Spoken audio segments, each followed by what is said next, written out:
Salut tout le monde, et aujourd'hui on va s'attaquer à la révision du liquide de frein parce que bon, il serait temps, même si ça fait quelques années à peine. Vaut mieux la changer tous les 2 ans. Alors du coup on prend DOT 3 et 4 parce que c'est du DOT 4 ici, donc j'ai pris ce bidon là, ça fait le taf. C'est écrit, vous voyez, DOT 4 juste là. Donc à partir de là vous pouvez monter. Si jamais vous voulez prendre du DOT 5 vous pouvez, mais jamais descendre. Donc là on est sur du 3 et 4, donc ça veut dire que c'est carré. Et vous pouvez démonter aux vis, n'hésitez pas à les choquer si besoin. Là, je les avais déjà remplacées parce que les anciennes étaient toutes rouillées, elles étaient complètement démolies. À un point, vous n'avez même pas idée. Donc là, on s'occupe de bien les démonter. Soigneusement, hein, faut pas les foirer. Si vos vis de bocal de liquide de frein sont endommagées, ne les remettez pas. Mettez-en d'autres, sinon je vous jure, vous allez galérer. Mettez-en d'autres, ça coûte 3 fois rien. Vous allez en magasin, vous achetez un lot, comme ça vous en avez d'avance. Vous voyez, ça coûte pas très cher. Je vais les mettre de côté. Hop, sur le diff de Nelson. Comme ça, je les perds pas. Et là, on va pouvoir retirer notre couvercle. Et là, comme vous voyez, il y a du dépôt. Il y a du dépôt. Il y a de quoi faire. Voilà, donc on va nettoyer tout ça immédiatement. Ce que je vais faire dans un premier temps, c'est que je vais prendre une seringue. Et je vais aller aspirer le liquide qui est dans le bocal pour aspirer avec les impuretés. Je vais même prendre ma petite lumière pour aller encore plus loin, pour être sûr que ce soit bien propre. On va éliminer les impuretés dans le circuit.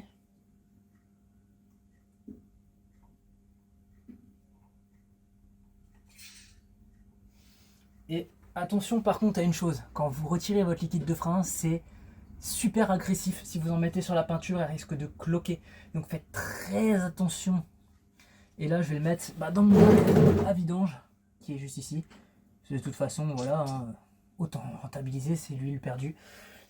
Donc là je vais tout nettoyer.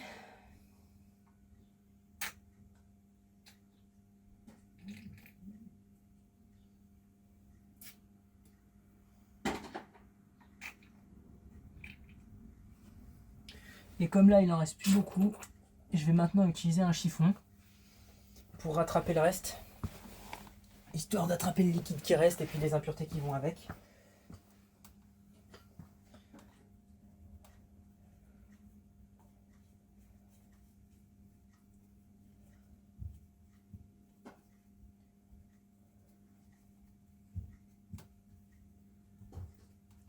Et c'est pareil, si votre joint de couvercle est craqué, remplacez-le aussi, nettoyez bien le plan de joint également. Donc là maintenant on va pouvoir commencer la purge. Alors pour ça, d'abord dans un premier temps, je vais remettre du liquide neuf dans le bocal. Et ensuite je vais purger par le bas, par l'étrier, jusqu'à ce que ce soit bon. Donc on remplit généreusement, puisque le niveau va redescendre quand on va purger. Voilà. On referme, très important au cas où. Et là, vous voyez, j'ai bien rempli. Donc, alors n'appuyez pas sur le frein, c'est un petit conseil, sinon vous allez vous prendre une giclée. C'est pas ouf. Je vous confirme que c'est pas terrible, c'est pas très marrant. Alors du coup, ce qui va se passer pour la suite, c'est que on va venir chercher le petit capuchon qui est là. Hop, on va le débrancher. On le met de côté pour ne pas le perdre. Et ce que je vais faire pour éviter éventuellement de me prendre une faciale, c'est que je vais reboucher temporairement le bocal juste sans mettre les vis. Voilà, ça évitera que si ça gicle, ça en envoie partout. Maintenant, il me faut ma clé. Donc là, c'est du 8, si je me souviens bien, ouais, c'est ça. Et on va venir dévisser. Voilà. Donc, ce que vous allez faire, maintenant que c'est fait,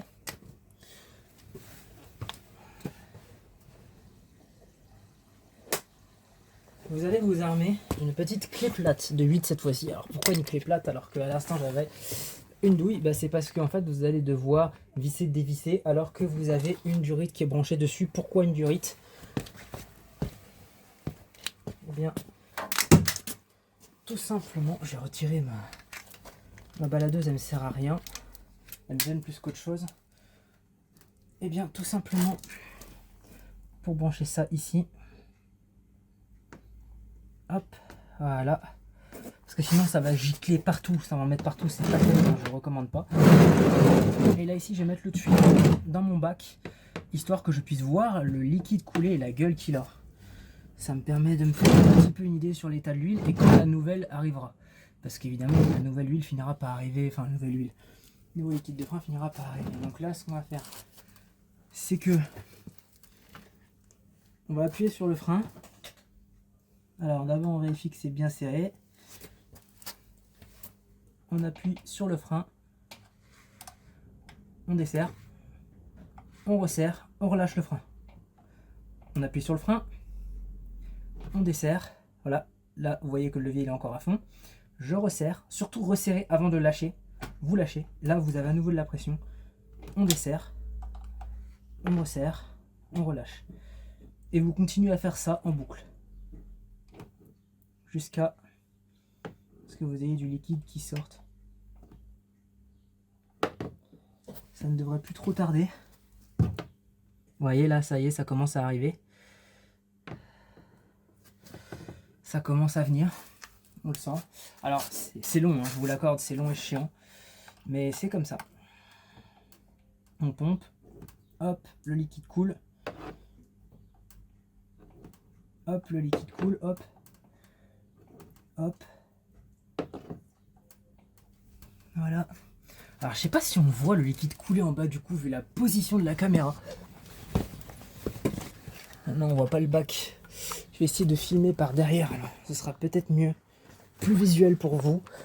En tout cas. Voilà. Voilà. Là on voit quand même beaucoup mieux. Donc vous verrez pas du coup quand je freine parce que bah pas la place. Mais au moins vous voyez. Donc là j'appuie sur le frein. Je dévisse, le frein s'active à fond, on lâche pas, on revisse, on relâche, hop, et on enchaîne comme ça.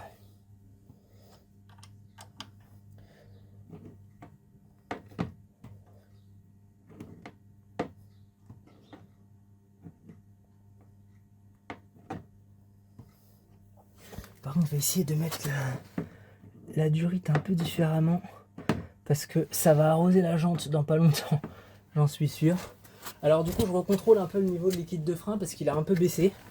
Et il faudrait pas qu'il y ait de l'air qui soit aspiré. Donc quand vous contrôlez votre niveau de liquide de frein en même temps, vous voyez qu'il est redescendu au-dessus du niveau l'eau, je vais retaper 2 fois dedans et ensuite je vais en remettre.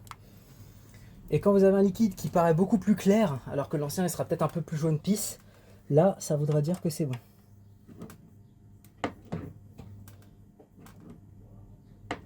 Voilà, donc là je vais remettre du liquide de frein.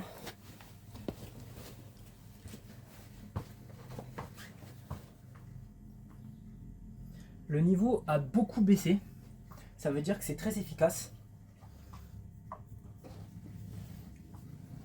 Allez, on en remet.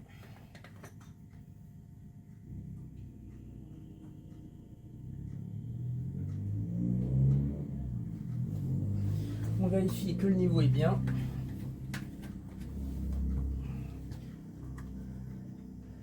Je rebouche. Voilà. Pour éviter une éventuelle giclette, hein, c'est mieux. Voilà. Je pompe un peu.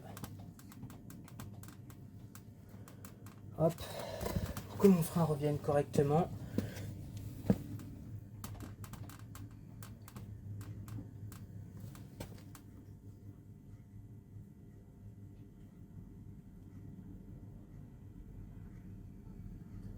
Et là déjà, en pompant pour vérifier si tout va bien, j'ai senti que mon frein était beaucoup plus souple que d'habitude.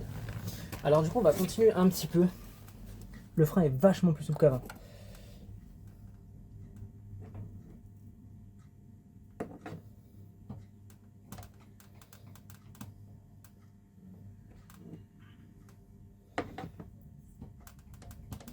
Donc là on pompe, parce qu'effectivement le frein redevient dur. Hop. Ça voudrait dire que là on est bientôt sur la fin.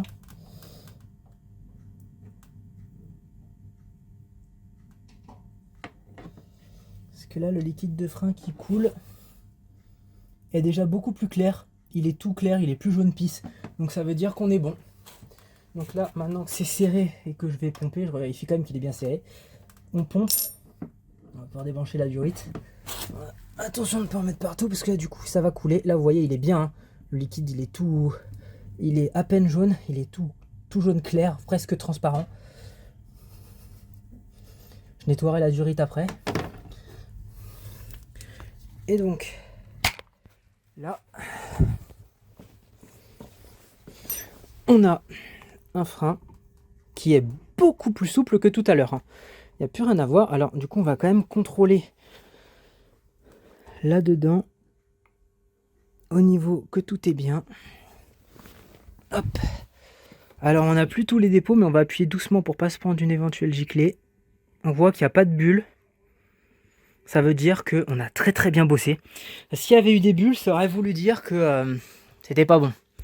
En l'occurrence, il n'y a pas de bulles. Ça veut dire qu'on est bon. Donc, vous allez à présent pouvoir remonter ça. Nettoyer le joint ou changer-le si jamais il est en mauvais état. Là, en l'occurrence, il est bien. N'oubliez pas de remettre votre petit capuchon ici. Alors, c'est à peu près la même chose pour toutes les motos. Mis à part que si vous avez 2 étriers, il faut les faire dans un ordre. Je ne sais plus lequel exactement. Et moi, ce que je fais quand je fais sur la diversion, vu que j'ai 2 étriers, c'est que je fais par aspiration en fait. C'est-à-dire que j'absorbe absolument... Enfin, en fait, j'évacue tout le liquide de frein par absorption. Des 2 côtés à la suite. Et après, je fais pareil. Je fais par absorption par le bas. Et donc là, vous allez serrer un peu. Hop, le deuxième pareil.